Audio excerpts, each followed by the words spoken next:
guys, so we're going to continue on with Mr. Popper's Penguin. Sorry, it's kind of been a while since I posted one. We left off in Chapter 4. Mr. Popper had gotten the penguin in the mail in Chapter 3, and then in Chapter 4, the penguin's just walking around the house, like making himself comfortable, making himself at home, and they have decided to make his room their refrigerator, and as they called it, an ice box then, and he's saying, we'll put the food somewhere else. We'll get another one. We'll get another fridge, another chest, and I'll drill holes in it so he can breathe, and we'll put some stones, some pebbles in, and Mr. Captain Cook will be ready to go. So, Chapter 5, Troubles with a Penguin. The next day was quite eventful at 432 Proudfoot Avenue. First, there was the serviceman, and then the policeman, and then trouble about the license. Captain Cook was in the children's room watching Janie and Bill put together a jigsaw puzzle on the floor. He was very good about not disturbing the pieces after Bill had spanked him for eating one. He did not hear the refrigerator serviceman come to the back door. Mrs. Popper had gone marketing for canned shrimps for the penguin, so Mr. Popper was alone in the kitchen to explain to the serviceman what he was wanting done with the refrigerator. The serviceman put his tool bag down on the kitchen floor, looked at the refrigerator, and then at Mr. Popper, who, to tell the truth, had not shaved yet and was not very tidy. "Mister," he said, "you don't need no ventilating holes in this there door." It's my icebox, and I want some holes bored in the door," said Mr. Popper.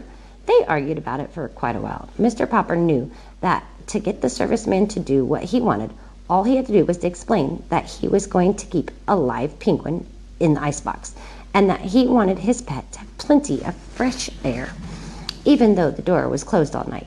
He felt a little stubborn about explaining, however. He didn't want to discuss Captain Cook with this unsympathetic serviceman, who was already staring at Mr. Popper as if he thought Mr. Popper was not quite right in the head. "Come on, do what I said," said Mr. Popper. "I'm paying you for it." "With what?" asked the serviceman. Mr. Popper gave him a $5 bill. It made him a little sad to think how many beans it would have bought for Mrs. Popper and the children. The serviceman examined the bill carefully, as if he didn't trust Mr. Popper too much. But at last he put it in his pocket, took the drill from his tool bag, and made 5 small holes in a neat pattern on the refrigerator door. "Now," said Mr. Popper, "don't get up. Wait a minute. There's one more thing." "Now what?" said the serviceman. "I suppose now you want me to take the door off its hinges and let in a little more air, or do you want me to make a radio set out of your icebox?" "Don't get funny," said Mr. Popper.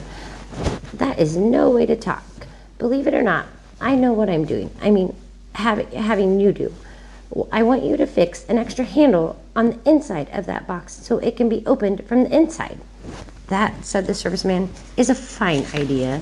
You want an extra handle on the inside?" Sure. He picked up his tool bag. "Aren't you going to do it for me?" asked Mr. Popper. "Oh, sure, said the serviceman, edging toward the back door. Mr. Popper saw that, for all his words of agreement, the serviceman had no intention of putting a handle on the inside. "I thought you were a serviceman," he said. "I am. That's the first sensible thing you've said yet. You're a fine kind of serviceman if you don't even know how to put an extra handle on the inside of an icebox door." "Oh, I don't I? Don't think I don't know how. As far as that goes, I've even got a spare handle in my tool bag, and plenty of screws. You needn't think I don't know how to do it, if I wanted to." Mr. Popper silently reached in his pocket and gave the serviceman his last $5 bill. He was pretty sure that Mrs. Popper would be annoyed at him for spending all that money, but it could not be helped.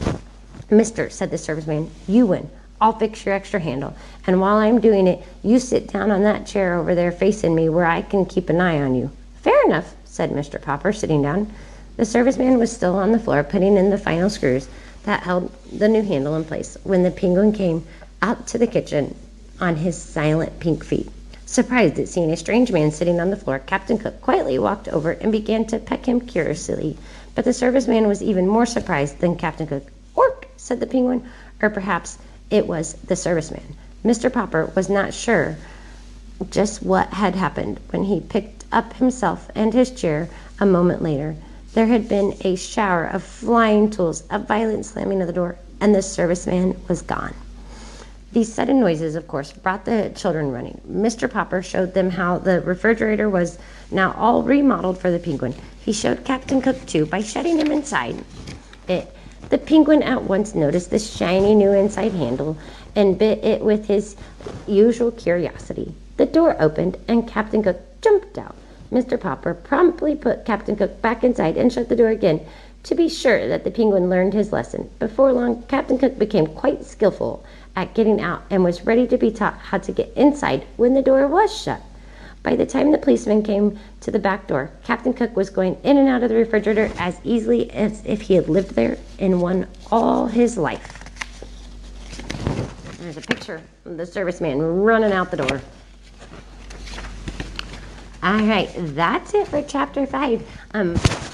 So we'll have to see what happens and what the policeman is and how Captain Cook's adjusting to his new life in the fridge with his door handle and air holes.